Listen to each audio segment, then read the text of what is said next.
Hello everyone, today new topic is heat. आज हम बात करेंगे हीट का। हीट होती क्या है, ठीक है। इंटरनल एनर्जी के चेंज के रिस्पेक्ट में ये सब चीज़ें हम पढ़ रहे हैं। तो देखिए हीट क्या कर रहा है। We can also change the internal energy of a system by transfer of heat from the surrounding to the system और वाइस वर्सा। तो अगर आपने इंटरनल एनर्जी में चेंज करना, अभी आपने देखा पहले वाले केस में वर्क वाले में कैसे इंटरनल एनर्जी चेंज हो रही थी, और हमने वहाँ देखा कि वो इनर्शिया फाइनल स्टेट पर डिपेंड करती थी। एक स्टेट फंक्शन है वो। तो अब कह रहा है हीट से भी हम क्या कर सकते हैं, इंटरनल एनर्जी को चेंज कर सकते हैं। अगर क्या हो जाए, हीट ट्रांसफर हो जाए सिस्टम से सराउंडिंग के बीच में, सराउंडिंग से सिस्टम के बीच में। तो कह रहा है विदाउट एक्सपेंजर ऑफ वर्क, और बिना कोई काम किए हुए ऐसा कुछ हो जाए कि आप कुछ काम ना करें और हीट क्या हो जाए, ट्रांसफर हो जाए। This exchange of energy which are result of a temperature difference is called heat. ये कह रहा है दिस एक्सचेंज ऑफ एनर्जी, जो एनर्जी का जो एक्सचेंज होगा which is result of temperature difference is called. ये किसकी वजह से होगा, टेम्परेचर डिफरेंस की वजह से होगा, जिसे हम क्या बोलते हैं, हीट, यानी कि कॉल्ड हीट बोला जाता है। क्यों? Let us consider bringing about the some change in temperature. आप टेम्परेचर में कुछ चेंज कीजिए, the same initial final stage as before in. आप क्या कीजिए कि इनिशियल और जो फाइनल स्टेज है उस पर आप क्या कीजिए, चेंज कीजिए। वही जो आपने केस पढ़ा था अभी U2-U1 इस टाइप का जो चेंज की हम बात कर रहे हैं। By the transfer of heat through thermally conducting walls instead of adiabatic wall. आप एडियाबैटिक वॉल हटाइए और रख लीजिए यहाँ पर को थर्मली कंडक्टिंग वॉल्स, क्योंकि इसका फायदा क्या होगा कि एनर्जी क्या हो जाएगी, सिस्टम से सराउंडिंग के बीच में एक्सचेंज हो जाएगी। अगर आप क्या रखेंगे, थर्मली कंडक्टिंग वॉल को रखेंगे। एडियाबैटिक में हीट एक्सचेंज नहीं होती है। तो अगर we take water at temperature TA in the container having thermally conducting walls. आपने थर्मली कंडक्टिंग वॉल्स के अंदर क्या रखा है, वाटर रखा है जिसका टेम्परेचर TA है।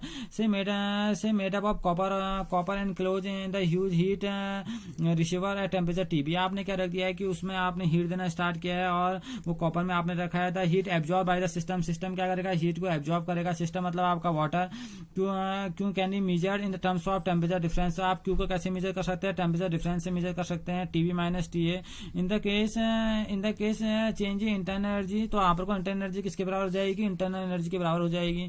तो इंटरनल एनर्जी किसके बराबर हो जाएगी, आपका अमाउंट ऑफ हीट, यानी कि डेल्टा Q की वैल्यू किसके बराबर हो जाएगी, डेल्टा U की वैल्यू Q के बराबर हो जाएगी। वह no work is done by the, यानी कि वर्क कुछ भी नहीं हुआ कांस्टेंट वॉल्यूम पर, क्योंकि वर्क कुछ नहीं हुआ। आपने क्या किया है कि टेम्परेचर बढ़ाया, टेम्परेचर डिफरेंस दिया है, और उसकी वजह से हीट क्या होगी, सिस्टम और सराउंडिंग के बीच में क्या हो जाएगा, होगी एक्सचेंज हो गई है। तो इंटरनल एनर्जी की वैल्यू किसके बराबर हो जाएगी, अमाउंट ऑफ हीट के बराबर हो जाएगी। तो कह रहा है द Q इज पॉजिटिव, जो Q है वो पॉजिटिव होगा when heat is transferred from the surrounding to the system.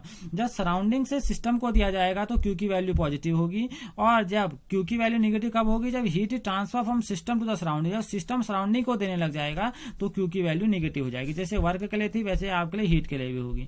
तो ये आपका क्या था, हीट था। अब हम पढ़ते हैं इसमें, हम इसका एक और चीज पढ़ लेते हैं। इसी के आगे एक जनरल केस होता है, इसको हम कहते हैं फर्स्ट लॉ ऑफ थर्मोडायनेमिक्स। अब जो हमारा यहाँ पर कोई एक इक्वेशन आपको दिख रही है, delta U equal to Q plus W, इसको बोला जाता है आपका फर्स्ट लॉ ऑफ थर्मोडायनेमिक्स। और ये किसके रेस्पेक्ट में बताया जाता है, आपका इंटरनल एनर्जी, हीट और वर्क डन के रेस्पेक्ट में बोला जाता है, ठीक है ना। ये रिलेशन है इनके बीच में फर्स्ट लॉ ऑफ थर्मोडायनेमिक्स का, ये है क्या, मैं आपको बता देता हूँ, ठीक है ना। इसमें क्या कहता है कि जो आपकी एनर्जी होती है आइसोलेटेड सिस्टम की, वो क्या होती है, कांस्टेंट होती है। तो ये कांस्टेंट आइसोलेटेड सिस्टम आइसोलेटेड होगा, जो एनर्जी एक्सचेंज होगा, जो भी एनर्जी होगी वो भी क्या होगी, कांस्टेंट रहती है। तो क्या कह रहा है, for a given change of state Q and W can vary depending on how the change is carried out। आप देखना चाहते हैं कि चेंज कैसे होने वाला है। तो कह रहा है Q plus W equal to delta U will depend only on the initial और फाइनल स्टेट। आप जानते हैं जो इंटरनल एनर्जी होती है वो इनिशियल और फाइनल स्टेट पे क्या करती है, डिपेंड करती है। जो इसलिए जो Q प्लस W की वैल्यू भी होगी वो भी क्या करेगी, इनिशियल और फाइनल स्टेट पर अभी क्या करेगी, डिपेंड करेगी। तो कह रहा है it will be independent of the way of change is carried out. वो उससे इंडिपेंडेंट है कि आपने कौन से वे से चेंज कराया है, यानी कि उसे उस रास्तों से कोई मतलब नहीं है कि आप कौन से रास्ते से आप फर्स्ट स्टेज से फाइनल स्टेज तक पहुंचे हैं। उसको मतलब है सिर्फ फर्स्ट स्टेज से फाइनल स्टेज में पहुंचने में आप कौन से आपने रास्ते लिए हैं उससे कोई फर्क नहीं पड़ता। If there is no transfer of energy as heat और एज वर्क। अगर आप देखेंगे कि इसमें ना तो एनर्जी का चेंज हो रहा है, ना ही हीट का, ना ही वर्क का, तो ऐसा सिस्टम क्या होता है, आपका आइसोलेटेड सिस्टम होता है। तो कह रहा है if W equal to 0 and Q equal to 0। अगर आपका W की वैल्यू भी 0 है और Q की वैल्यू भी क्या है, 0 है, तो इंटरनल एनर्जी अपने आप ही क्या हो जाएगी, जीरो हो जाएगी।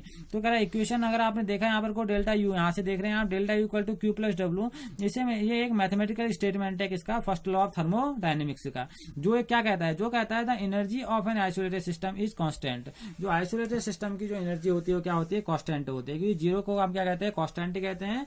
इसकी जो इसलिए जो इंटरनल एनर्जी की किसी आइसोलेटेड सिस्टम में जो इंटरनल एनर्जी की जो भी वैल्यू होती है वो क्या होगी, आपकी हमेशा कांस्टेंट होगी।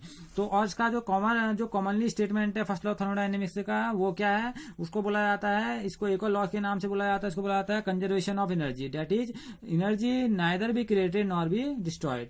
तो इसका जो नॉर्मल जो स्टेटमेंट है फर्स्ट लॉ ऑफ थर्मोडायनेमिक्स का, वो क्या है, energy neither be created nor be destroyed, ठीक है ना। ये इसका आप कह सकते हैं, ये इसका मेन पॉइंट भी है। इसमें एक नोट करने वाली चीज क्या है, देखिए कह रहा है there is considerable difference between the character of a thermodynamic property energy and that of the mechanical properties such as volume.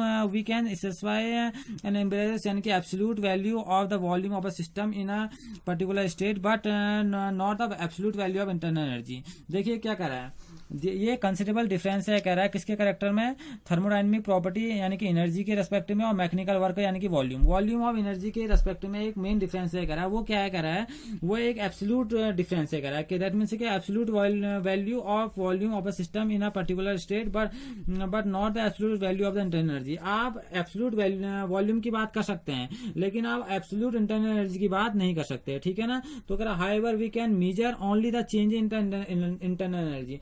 आप सिर्फ चेंज इन इंटरनल एनर्जी की बात कर सकते हैं, यानी कि आप डेल्टा यू की बात कर सकते हैं, आप यू की बात नहीं कर सकते, यानी कि आप डिफरेंस की बात कर सकते हैं, यानी कि आप एब्सोल्यूट तरह से नहीं बता सकते हैं कि यहाँ पर कोई इंटरनल एनर्जी क्या होगी। आपको डिफरेंस से ही आपको क्या मिलेगी, इंटरनल एनर्जी मिलेगी, यानी कि डेल्टा यू निकालना तो क्या होगा, U2 माइनस U1 होगा। तो आप ऐसे इसको निकाल सकते हैं। तो ये हमारा फर्स्ट लॉ ऑफ थर्मोडायनेमिक्स से बहुत इंपॉर्टेंट था, इसे पढ़िए, आप जैसे बनाएंगे तो आपको चीजें समझ में आ जाएंगी, ठीक है ना। ये बहुत ज्यादा इसका यूज है, आप इनको पढ़ेंगे और देखिए इसको एनसीईआरटी की बुक से फॉलो कीजिए, इसे पढ़िए, बहुत इंटरेस्टिंग है। Okay, thank you.